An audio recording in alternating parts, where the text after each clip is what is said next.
Good evening. Welcome back to my channel. If you're new, welcome to my channel. Today we're going to be cooking some Viking foods. We're going to do a fish stew, a cake, and honey roasted vegetables. Here are your timestamps. And with all that said and done, let's begin.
So our ingredients for the cake are flour, baking powder, sugar, 5 eggs. For our fish soup, we need salt, pepper, fish, milk, and then for our vegetables, we need 3 carrots, 1 turnip, 1 leek, a 1/4 head of cabbage, and of course, honey. So let's start with the cake first. Okay, so for the cake, we need 5 egg yolks.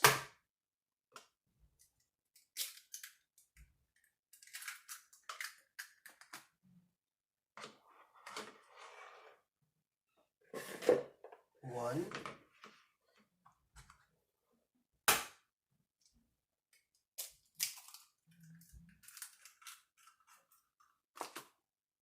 Don't want any shell in there, so let's get that out.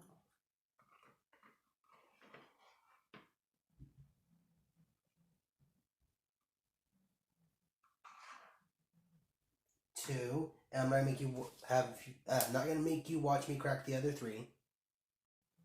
Okay, now we are to whisk this until pale and thick.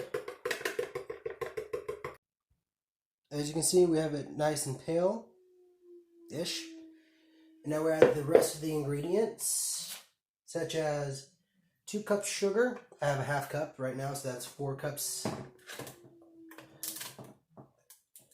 So,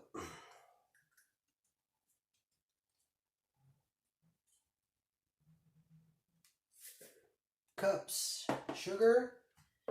We're going to do 2 cups flour.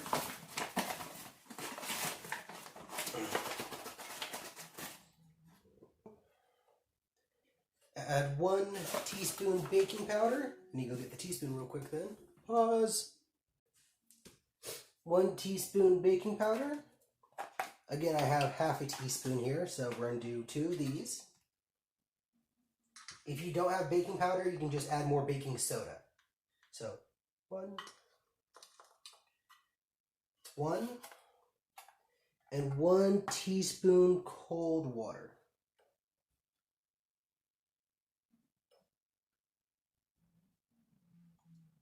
And we mix it according to the rest of the instructions. Mix the ingredients, baked in a buttered pan for 30 minutes. And then we'll get to the rest later. So, let's mix this real quick. I'm not going to make you watch me do this either. So, okay, so while we're waiting for the oven to preheat to 350 degrees, we need to butter our cake pan.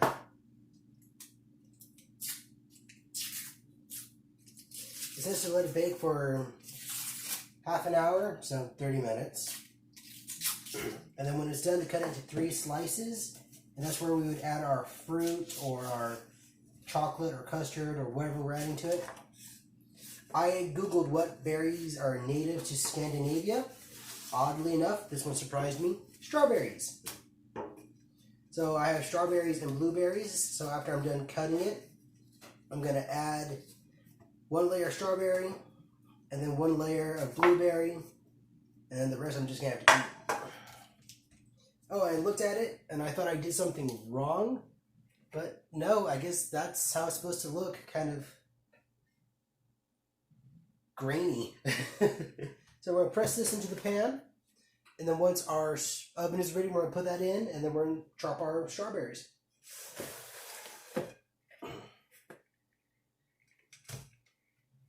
Still believe I did something horribly wrong, but I guess not. It says to moisten our cake with either sherry or a little bit of lemon juice and water. So I'm going to do that right now on this top layer. And then I'm going to cut the strawberries.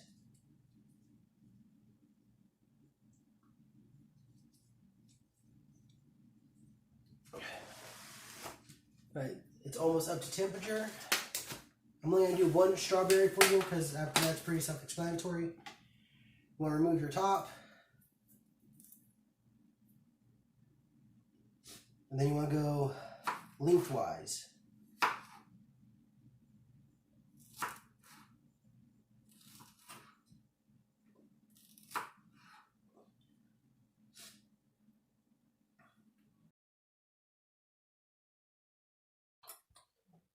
Okay, so while our cake is baking, we're going to prepare our vegetables. So we're going to take our leek, cut it just below the dark green. We'll find this outer layer here and just peel that off. It doesn't say how you should cut it. It doesn't say if you should do half moons or just like little ringlets. So we're going to just take the path of least resistance and cut them into ringlets. Cut off your bottom and make sure you don't get any of those leek hairs. Now we're just going to do ringlets. And you can make these as thick or as thin as you want.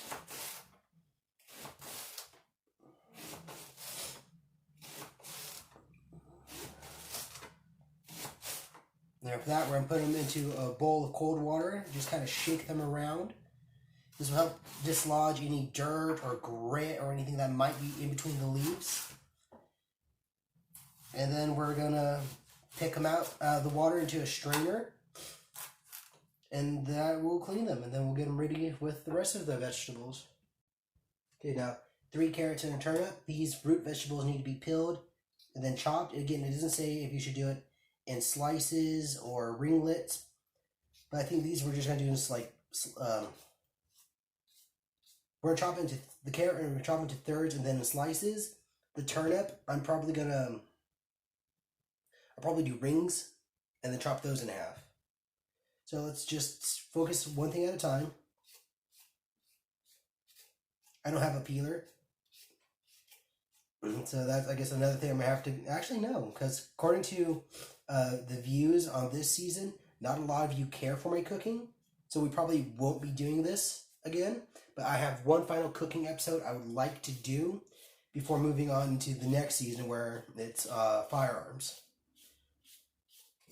And then, like I said, I'm going to chop into a third. And then I'm going to chop that third into a half.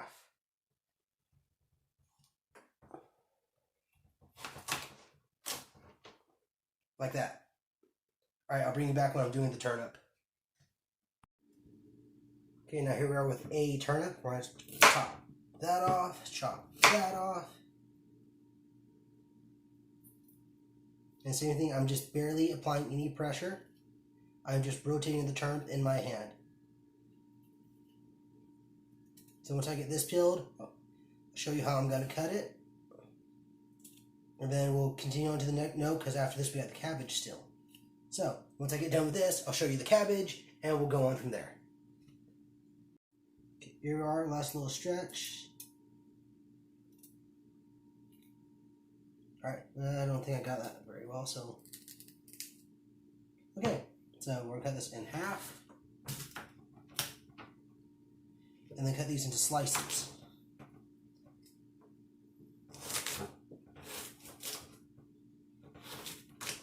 Like, it was really weird, like, a turnip, a leek, 3 carrots, quarter of cabbage.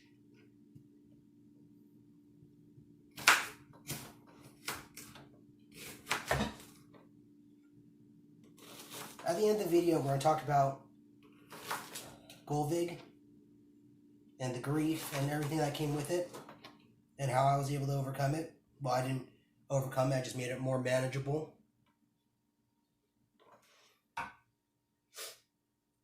Alright, so that's that. Let me go get the cabbage. Our cake almost done.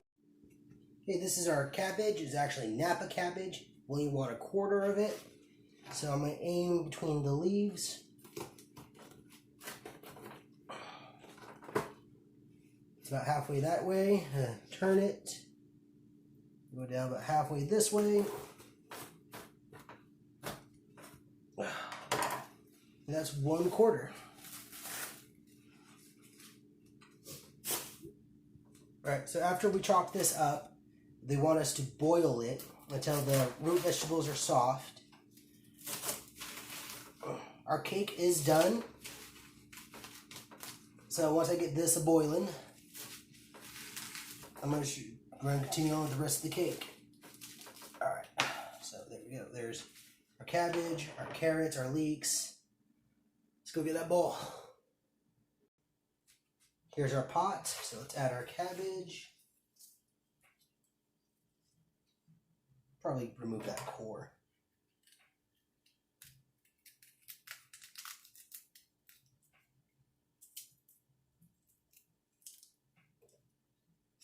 Our turnip, our carrots,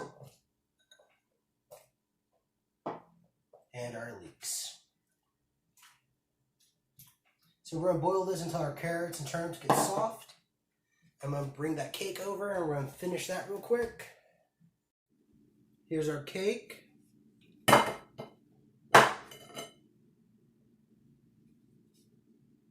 Well, that made it easy.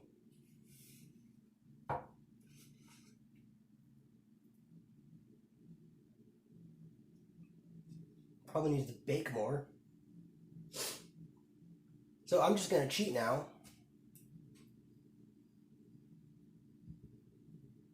And then I guess our berries will just bake into the cake. Makes it easy enough.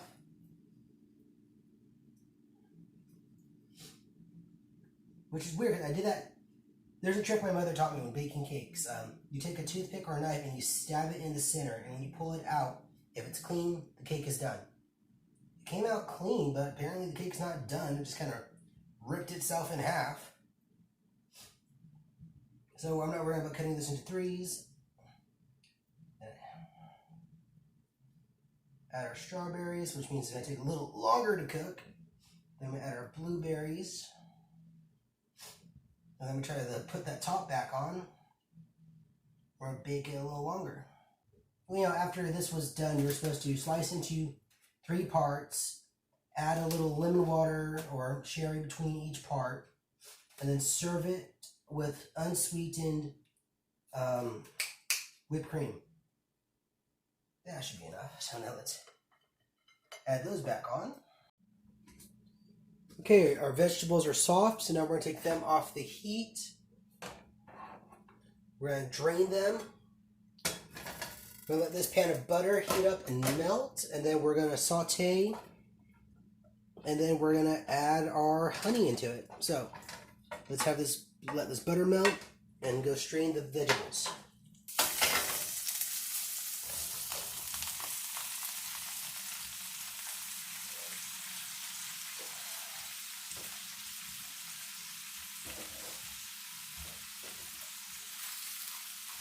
I forget how long we should let this saute. That back in there. That on.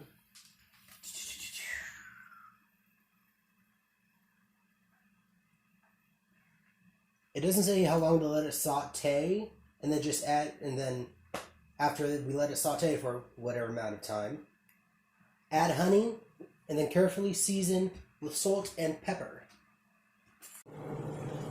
Okay, we reduced our heat to about low, or 4 if you have one. And then we're going to add our honey. says to stir carefully, but again, it doesn't say how long to let this cook.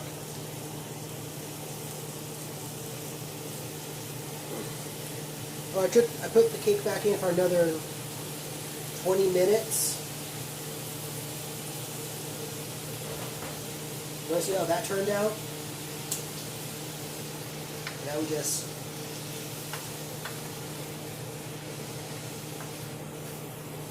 probably gonna add more honey, but just for right now, that's what I'm just gonna try to stir this as best as we can.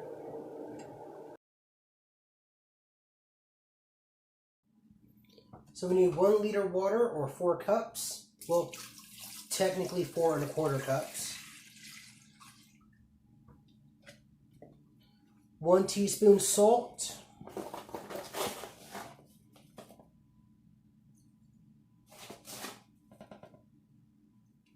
This is a half teaspoon, so 2 makes 1. And fish.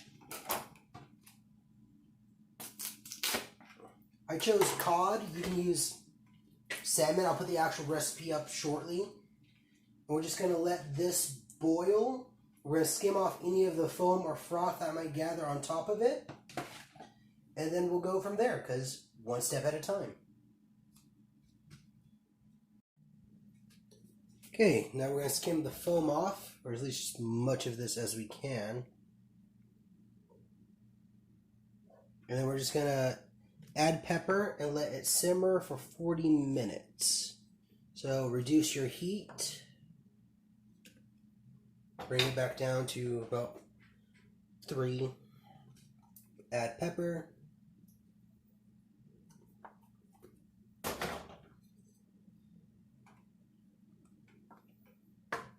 And we're going to let this simmer for 40 minutes. So, see you in 40. Okay, now that this is simmered, we're going to add 1 cup of milk, 2 tablespoons flour, and we're going to stir. Actually, we're going to bring it back to a boil, and then we're going to stir until it gets thick.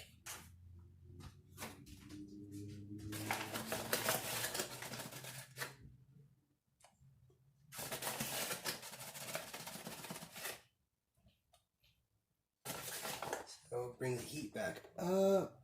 We're going to go about a little past mid, say, yeah, about 6. And now we're going to stir this until it gets thick and begins to boil. Alright, see you in a bit. Okay, so as it would seem, our soup is done. Reduce the heat. I'm going to put the lid on it. I'm going to let it simmer for at least 5 minutes, and then I'll serve it up. Right, here we are. We have our soup.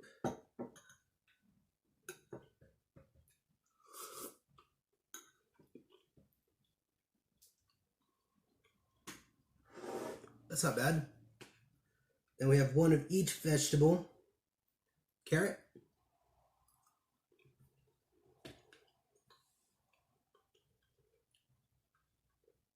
Turnip.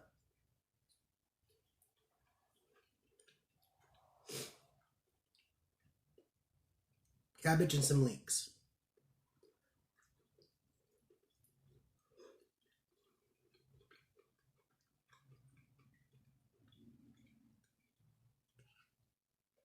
And now the cake that came out more like a pie.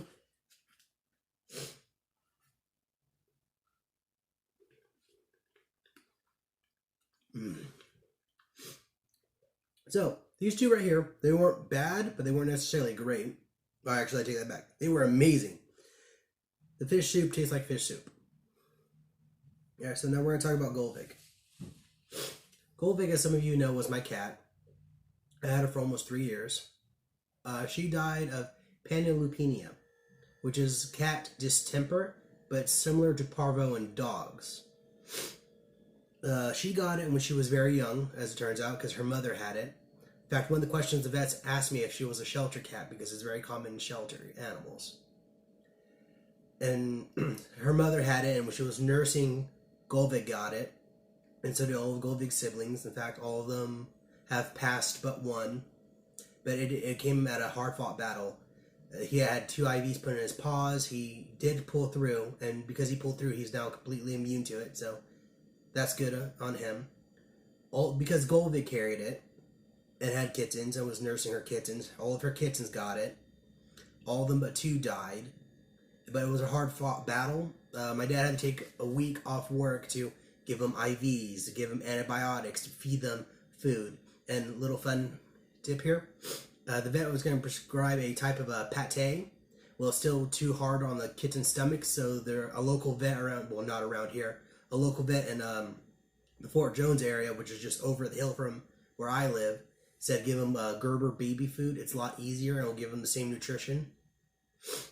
What panleukopenia does is it severely dehydrates them to the point they die. And sometimes when they throw up, nothing comes out because there's nothing in their stomach.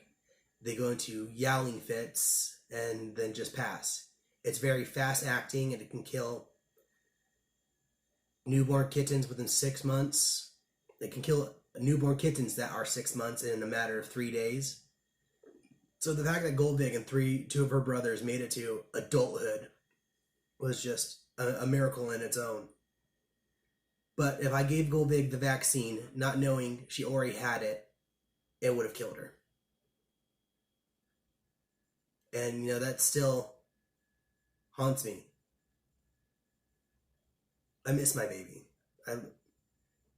But with dealing with the whole grief thing, it came down to give the Rainbow Bridge a good read. Talk about her. Talk about them. Don't talk about how they died or their last moments. Talk about, when you were happy, as you saw in the videos, when she was playing with her pool noodles, she was happy. And when she was hiding in my backpack, she was happy. And that helps you feel better. Euthanizing Gulvig was one of the hardest things I had to decide to do. I had 3 options. I can either take her home and try outpatient caring. I live alone. There's no way I could have kept up on that, and she would have just died here without me, and that would have hurt me more than anything. They could have treated her at the clinic, but even they started on it as far gone as she was, there was only a 10% chance of survival. Like I said, it attacked her immune system. It started attacking her brain. She had moments of confusion where she didn't know where she was. And then the third option was euthanization, and that was really hard for me. So I did go with that option, unfortunately. And it haunted me for a while. I woke up going, 10%, that was more than enough. Did I give up too quickly on her? Was I afraid how much it was going to cost me? Back in my mind, is that why I said yes? But no, it was the right decision, because like I said, I couldn't keep up on her treatments. And for her, I had to go out of state for her to be treated because none of the local vets here are accepting new patients, and it was a medical emergency, and they turned me away. So I had to go out of state, and I had my parents give me a ride because I don't drive. That's a long way for me to go on foot to keep checking up on my cat. But 10%, should I have gone with it? I don't know. It may have just prolonged her suffering, and she would have died anyway. So it's still really hard for me to talk about, but I'm doing okay. So I made her a headstone. I carved a little cameo on it. I put rocks around her grave in the shape of a boat. That way she could sail the ocean between worlds on her way to paradise. I burnt incense to help her move faster on her journey. And I put a little statue of Odin and Freya to watch over her as she crossed. And then 9 days later, I got a dream, and there was Gulvig, and she was happy, and it was so good to see her happy. And